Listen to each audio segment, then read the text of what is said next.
नमस्कार दोस्तों, स्वागत है आपका उत्तराखंड पीसीएस हिंदी माध्यम में। दोस्तों, जो उत्तराखंड लोअर पीसीएस मुख्य परीक्षा के लिए सीरीज चल रही थी, उसका ये दूसरा पार्ट है।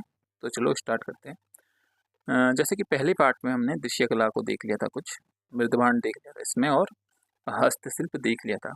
तो आज हम देखते हैं प्रदर्शन कला, और प्रदर्शन कला में हम नृत्य विधाएं देखेंगे, नाट्य कला, कठपुतली कला, सर्कस और मार्शल आर्ट। तो चलो स्टार्ट करते हैं। सबसे पहले हम देखते हैं नृत्य विधाएं। तो जो भारतीय नृत्य विधाएं आई हैं, उनका स्वरूप लास्य या तांडव टाइप का है। ठीक है, लास्य क्या है? लास्य को माना जाता है कि पार्वती जी से उत्पन्न हुआ है, और तांडव जो है शिव जी से उत्पन्न हुआ है। यानी कि जो तांडव है, तांडव पावर को दिखा रहा है, ठीक है, शक्ति को दिखा रहा है। और जो लास्य है, वो शीतलता, कोमलता को दिखा रहा है, ठीक है, करुणामय, रस, प्रेम आदि सबको दिखा रहा है लास्य। ठीक है, तो इन दोनों स्वरूपों में भारतीय जो नृत्य है वो किया जाता है। ठीक है, जो भारत की नृत्य विधाएं हैं, ये दो टाइप की हैं। या तो शास्त्रीय नृत्य होता है, या फिर वो लोक नृत्य होता है। तो शास्त्रीय नृत्य का मतलब क्या हुआ इसमें?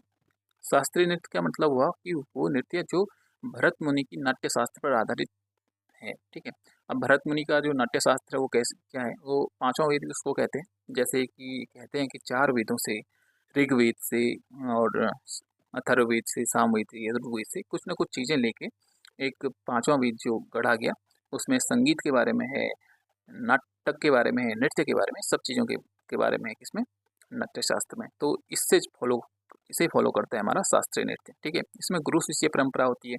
ठीक है, पहले ज़माने में क्या होता था कि जो देवदासियाँ होती थी, वो कहीं न कहीं भगवान को रिझाने के लिए, भगवान को खुश करने के लिए नृत्य किया करती थी। ठीक है, तो यही शास्त्रीय नृत्य है। इसके 8 प्रकार हैं अभी भारत में। ठीक है, तो यहाँ पे आप देख सकते हो इसके 8 प्रकार, उनके विभिन्न राज्य। ठीक है, और ये है प्री के लिए इम्पोर्टेंट। अगर कुछ मेंस के लिए इम्पोर्टेंट होगा, इनमें से कुछ अगर नृत्य करंट अफेयर्स में रहेंगे, तो उसको मेंस के हिसाब से देखेंगे हम। ठीक है, अब दूसरी बात आती है लोक नृत्य की। तो लोक नृत्य क्या है? लोक नृत्य देखो, जो लोगों के द्वारा यानी कि परंपरागत रूप से किया जाता है, वो लोक नृत्य कहलाता है। ठीक है, यानी कि आज से बहुत टाइम पहले से जो नृत्य लोगों के द्वारा किया जा रहा है, अनप्रोफेशनल, उसमें कोई प्रशिक्षण नहीं ले रहे हैं, कुछ नहीं ले रहे हैं, वो एक तरीके से उससे किया जा रहा है, तो वो लोक नृत्य हुआ। ये लोक नृत्य जैसे विशेष वर्ग या विशेष स्थान पर ये किया जाता है। ठीक है, जैसे छऊ, गरबा, बिहू आदि ये लोक नृत्य हैं। अभी जैसे हमारा उत्तराखंड का रम्माण जो है, वो भी इसके अंदर आ सकता है। ठीक है, तो चलो आगे चलते हैं। अब हम देखते हैं मार्शल आर्ट। ठीक है, तो मार्शल आर्ट क्या है? एक प्राचीन कला। प्राचीन टाइम पे क्या होता था कि युद्ध में इस कला का प्रयोग होता था, खुद को बचाने के लिए या फिर दूसरे पर प्रहार करने के लिए इस कला का प्रयोग होता था। जो कलारी पट्टू है, कलारी पट्टू की हिंसात्मक गतिविधियों को देखते हुए ब्रिटिश सरकार ने अपने शासन के दौरान इसे प्रतिबंधित कर दिया था। ठीक है, तो इसमें कुछ ज़्यादा है नहीं। कलारी पट्टू केरल में है, सिलाम्बम जो है तमिलनाडु, थोड़ा हिमाचल प्रदेश। तो ये थोड़ा ऐसे ही नाम आएगा इनके, तो ये नाम आपको पता होने चाहिए।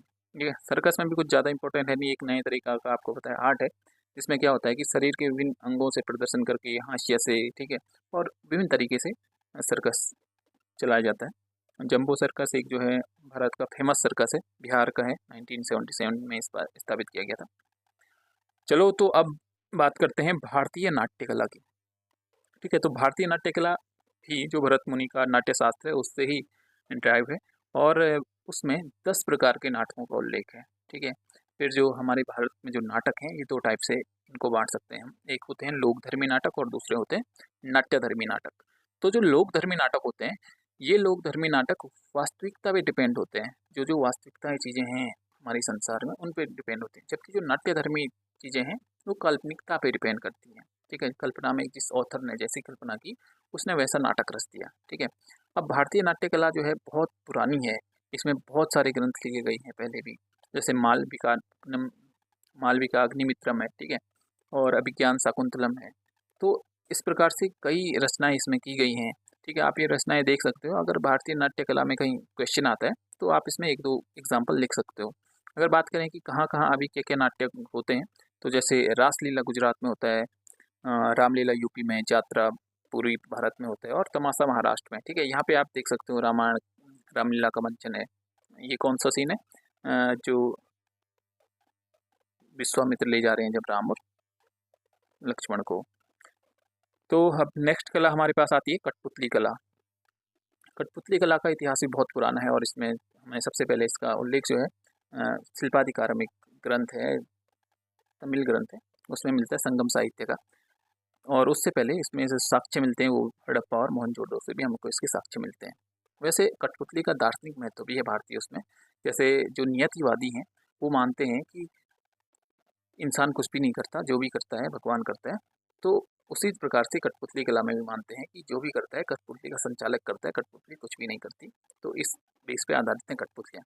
तो देखो कठपुतलियों में होता क्या है, कठपुतलियों में एक होता है प्रदर्शनकारी, यानी कि जो कठपुतलियों को नचाता है, और दूसरा होता है जो बोलता है कठपुतलियों की आवाज़ में या फिर कुछ, ठीक है। कहीं दो होते हैं, कहीं सिंगल ही बंदा इसको करता है, ठीक है।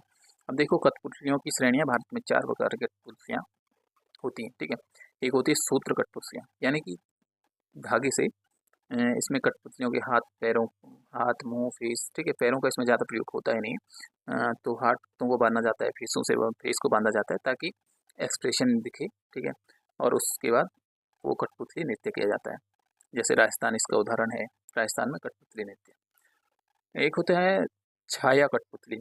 तो छाया कठपुतली ये रावण छाया है जैसे उड़ीसा में, ठीक है। इसमें क्या होता है कि एक पर्दा लगा होता है और पर्दे के आगे लाइटिंग होती है, और लाइटिंग और पर्दे के बीच जो है हमें हमारी कठपुतलियाँ परफॉर्मेंस करती हैं, जो कि पीछे दर्शकों को दिखती है। फिर दस्ताना है, दस्ताना केरल में जैसे ये फेमस है।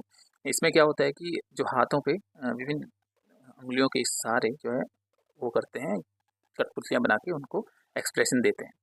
छड़ी, इसमें क्या होता है कि छड़ी के सहारे जो है विभिन्न कठपुतलियाँ बना के उनको अभिनय कराया जाता है, जैसे यमपुरी इसका उदाहरण है। तो चलो आगे चलते हैं।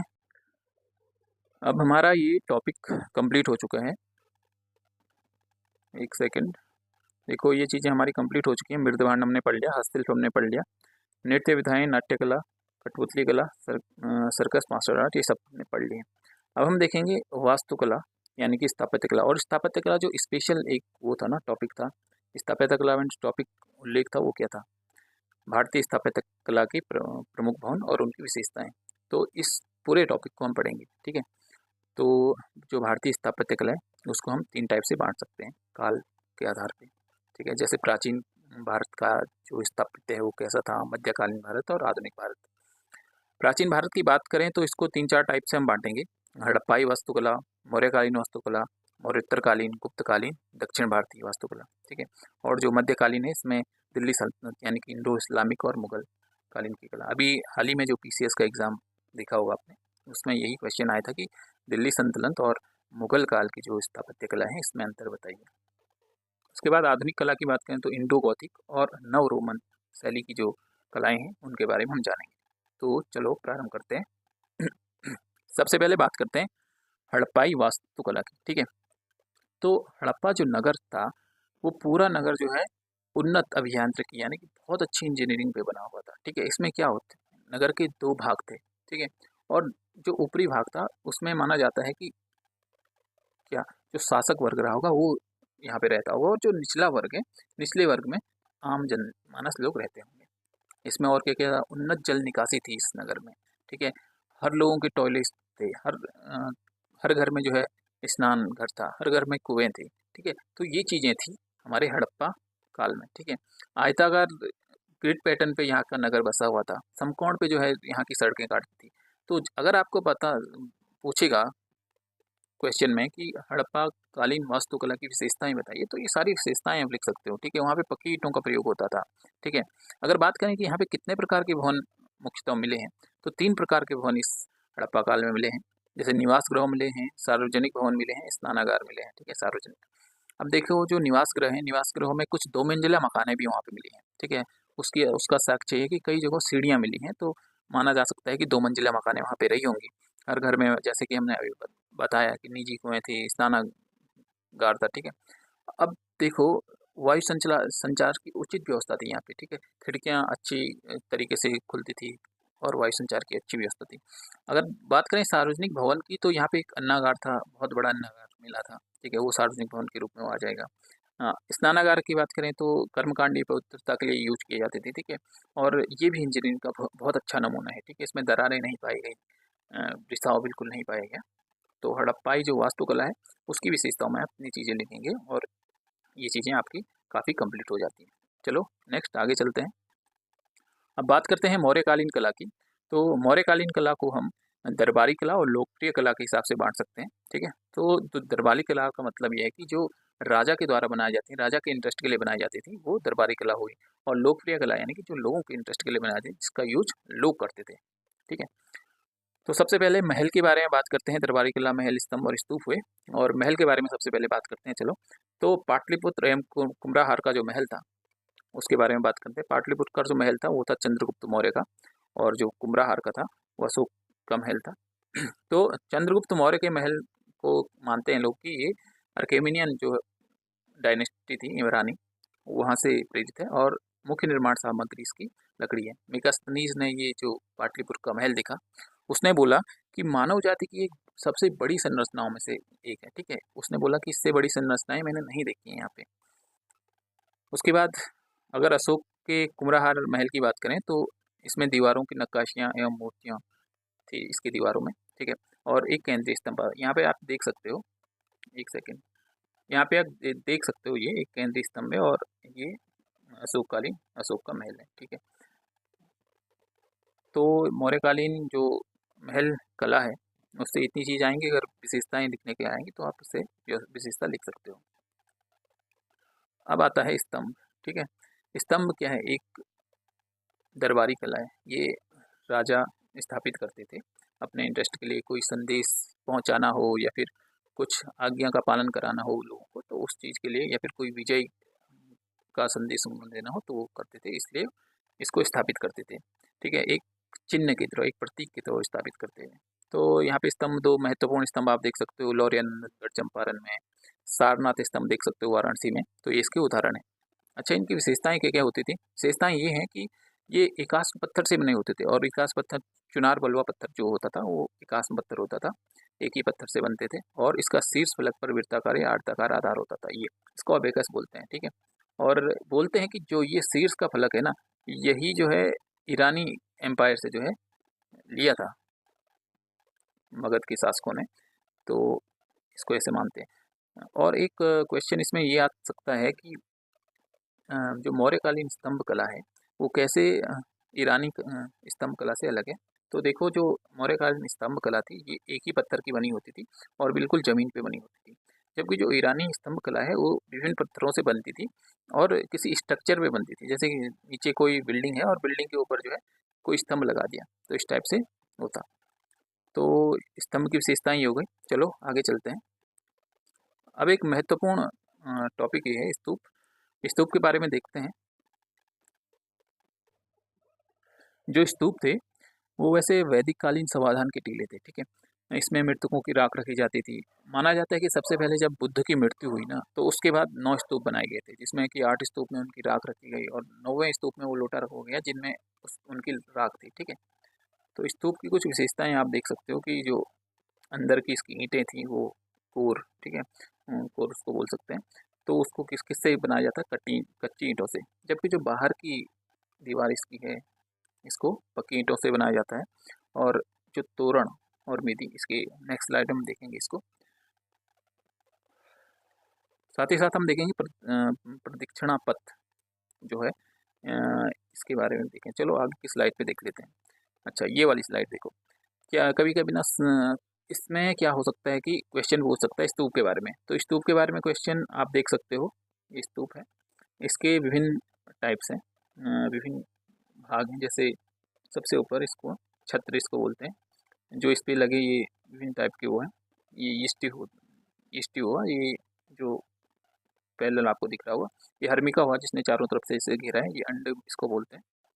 ये जो यहाँ पे है मेदी, ये प्रदक्षिणा पथ होता है। ये होता है तोरण, तोरण द्वार। ठीक है, विभिन्न प्रकार के तोरण इसमें रहते हैं। ठीक है, तो वहाँ पे क्या था कि जो तोरण था ना, यहाँ पे यक्ष यक्षिणों की मूर्ति लगती थी।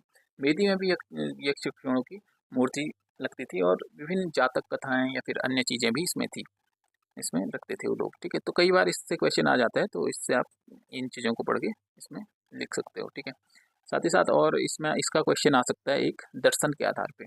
तो दर्शन के आधार पर कई बार पूछ लेता है कि क्या क्या दर्शाते हैं ये बौद्ध दर्शन में। तो यहाँ पे आप देख लो कि जो ये वेदी है, वेदी आसन को दर्शाता है।